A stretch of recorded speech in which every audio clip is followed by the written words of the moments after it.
KK Slider, who holds a live concert at the plaza every Saturday, will release additional songs. Keep an ear out for 12 more hits, like KK Break and KK Polka. You can even enjoy them from this gorgeous-sounding music box, a newly added furniture item. Looks like something's buried underground. Is it a fossil? It's a gyroid.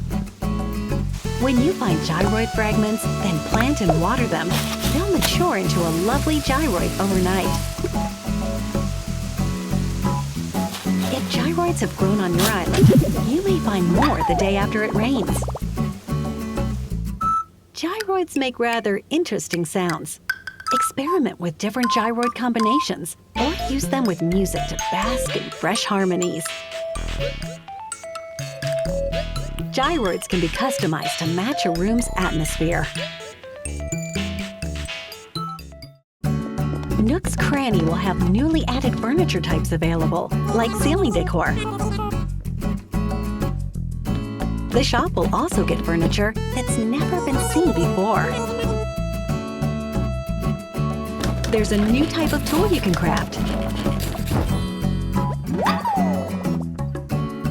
You'll be able to permanently place ladders on cliffs with the ladder setup kit.